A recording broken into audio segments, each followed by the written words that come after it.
Assalamualaikum warahmatullahi wabarakatuh.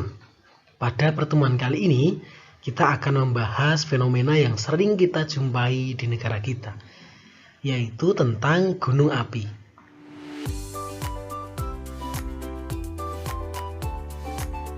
Nah, kita seiring mendengar berita tentang gunung api, karena banyak gunung api di Indonesia ini yang aktif, bahkan paling banyak di dunia. Nah, di sini kita ada gunung api yang sedang aktif itu ada Merapi, dan yang sekarang sedang diberitakan adalah Gunung Semeru. Kenapa kita mempelajari gunung api ini? Karena banyak manfaat yang bisa kita peroleh, banyak hikmah yang dapat kita pelajari.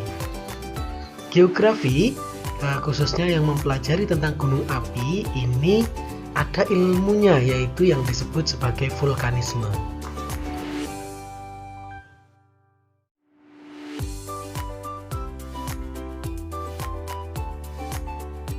Nah, apa itu vulkanisme atau gunung berapi? Vulkanisme ini adalah proses keluarnya magma dari dalam bumi menuju ke permukaan bumi. Nah, vulkanisme ini dalam geografi masuk ke dalam tenaga endogen atau tenaga yang berasal dari dalam bumi yang mempengaruhi terbentuknya muka bumi kita ini ataupun bentuk dari permukaan bumi kita ini. Nah, secara umum proses keluarnya magma yang disebut sebagai vulkanisme itu terbagi menjadi dua, yaitu ada intrusi magma dan ada proses ekstrusi magma. Apa itu intrusi magma? Intrusi magma adalah proses menerobosnya magma dari dalam bumi ketika masih di dalam bumi kita.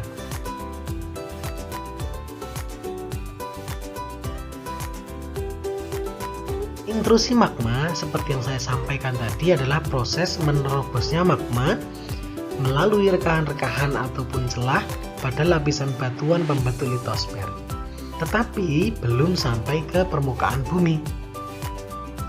Nah, mari kita lihat ilustrasi berikut ini. Di sini terdapat beberapa istilah dalam pelajaran tentang gunung api ataupun vulkanisme. Ada batolit atau dapur magma.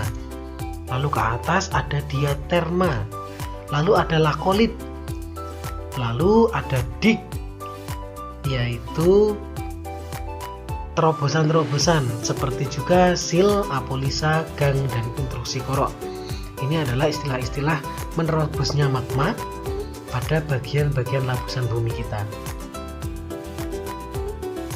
Nah, selanjutnya, sedangkan yang disebut sebagai ekstrusi magma adalah proses keluarnya magma ke permukaan bumi.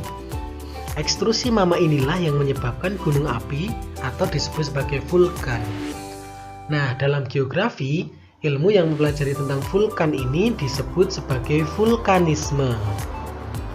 Nah, di Indonesia sendiri ada badan yang khusus memperhatikan tentang gunung api ini, yaitu BMVBG atau Badan Meteorologi, Vulkanologi, dan Bencana Geologi. Nah, ekstrusi magma tidak hanya terjadi di daratan, tetapi juga bisa terjadi di lautan.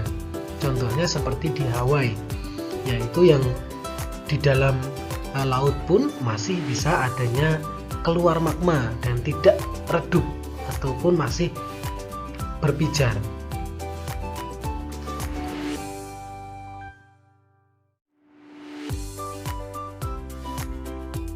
Nah, ini penting kita pelajari, yaitu ada tipe gunung api berdasarkan bentuknya. Umumnya terdapat 3 jenis atau 3 tipe gunung, yaitu perisai, mar, dan strato. Tipe perisai ini adalah seperti perisai yang puncaknya landai. Sifatnya basah dengan kekentalan yang rendah serta kurang mengandung gas, sehingga erupsinya lemah karena gasnya sedikit. Keluarnya di permukaan bumi juga hanya meleleh. Nah, tipe ini banyak dijumpai di Hawaii. Lalu ada tipe mar. Atau sebelumnya kita bahas yang strato dulu ya. Oke, tipe strato. Ini kebanyakan gunung api yang ada di Indonesia, yaitu strato atau runcing. Sifatnya, magmanya bersifat asam, lebih kental dan banyak mengandung gas, sehingga erupsinya itu kuat. Nah, material yang dihasilkan itu disebut sebagai material piroklastik. Nah, selanjutnya kita bahas yang mar. Tadi kita masih melewati. Kenapa kita lewati? Karena tipe mar ini sebenarnya sama dengan tipe strato, tapi dia mengalami ledakan yang kuat sehingga terpotong bagian atasnya. Nah, jadi ketika kita melihat seperti ada gunung yang terpotong, sebenarnya itu lincip, maka itu disebut tipe mar. Nah, erupsi ini sangat dahsyat yang menghempaskan sebagian besar tubuh dari gunung. Erupsi selanjutnya lebih dominan gas yang mengkikis batuan yang membentuk lubang besar. Nah, ini contohnya adalah Gunung Bromo. Sebenarnya Bromo itu kan gunung yang sangat besar, tetapi dia sudah meledak dan dia terpotong bagian atasnya.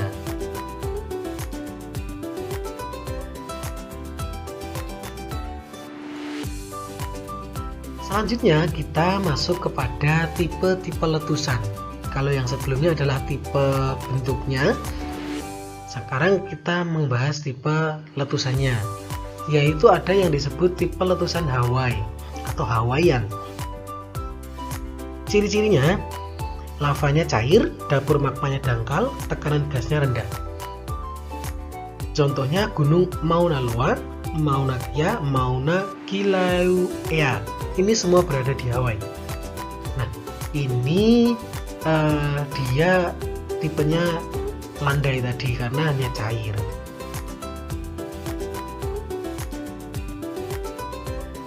Selanjutnya kita masuk kepada tipe stromboli, yaitu yang memiliki ciri-ciri lava cair, dapur magma dangkal, tetapi lebih dalam dibandingkan Hawaii.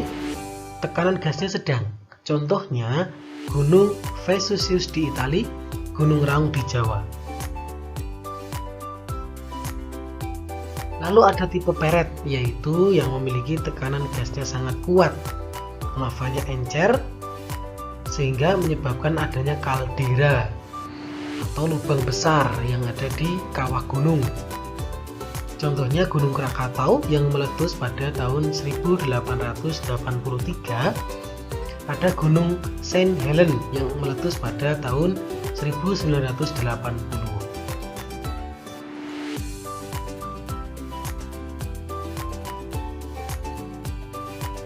Selanjutnya ada tipe Merapi. Nah, ini karena Gunung Merapi ini memiliki karakteristik yang cukup spesial, maka dalam ilmu geografi pun disebut tipe yang sendiri, ini tipe letusan sendiri, namanya tipe Merapi. Contohnya ya Gunung Merapi. Ciri-cirinya, lavanya agak kental, dapur magmanya agak dangkal, tekanan gasnya rendah, terdapat penyumbat kawah dan kubah lava, sehingga ketika meletus itu letusannya cukup dahsyat dan adanya wedus gembel. Nah, itulah yang karakteristik yang cukup spesial dari gunung yang ada di Indonesia ini. Lalu ada tipe Pele. Nah, ini kuat, ini tekanannya kuat, eksplosif. Tipe Pele ini ciri-cirinya tekanan gasnya kuat, letusannya mendatar, terdapat viskositas lava yang hampir sama dengan tipe Merapi. Contohnya adalah Gunung Pele yang ada di Amerika Tengah. Lalu ada tipe vulkano. Nah, karena namanya vulkano berarti ini cukup besar juga ini.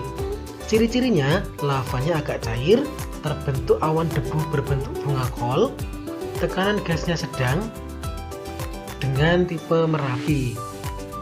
Nah, contohnya adalah Gunung Bromo, Gunung Etna di Italia.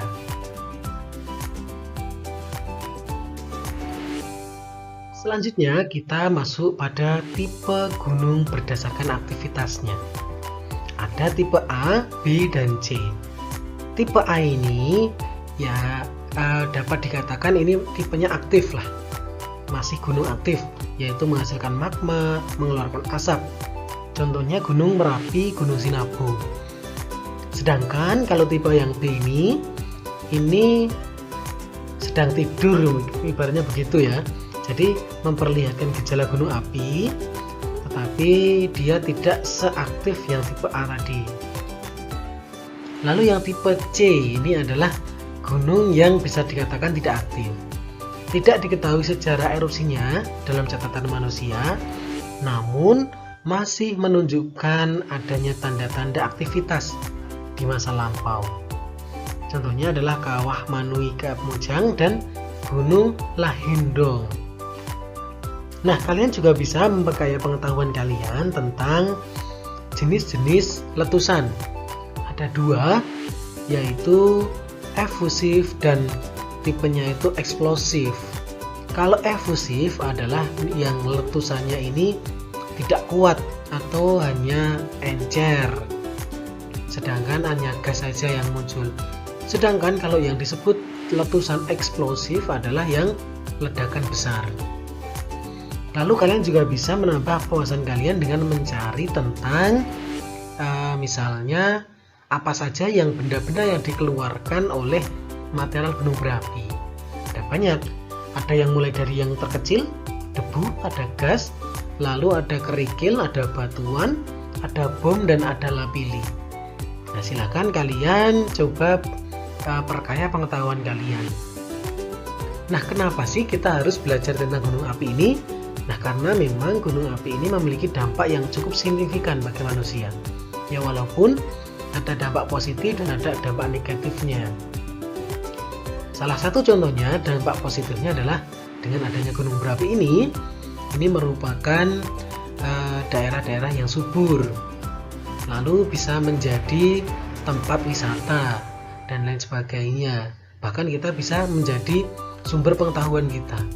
Tapi juga ada dampak negatifnya. Salah satunya adalah karena ada letusan maka menimbulkan korban jiwa, menimbulkan adanya kerusakan alam dan manusia dan kerugian ekonomi. Nah, lalu kalau kita sudah mengetahui dampak positif dan negatifnya, maka harapannya kita bisa memanfaatkan gunung api itu untuk dampak yang terbaik bagi manusia, dan kita mengurangi dampak negatifnya. Nah, itulah maka kita berharap bahwa kalian mempelajari tentang gunung api ini dengan baik. Untuk pembelajaran geografi kita cukupkan pada pertemuan kali ini. Materinya adalah gunung api. Silakan kalian mencoba pengetahuan kalian dengan mengerjakan kuis-kuis maupun mengerjakan soal-soal tentang gunung api. Khususnya untuk anak-anak di Mualimin, silakan dibuka di portal Mualimin. Terima kasih. Mohon maaf jika ada salah kata. Assalamualaikum warahmatullahi wabarakatuh.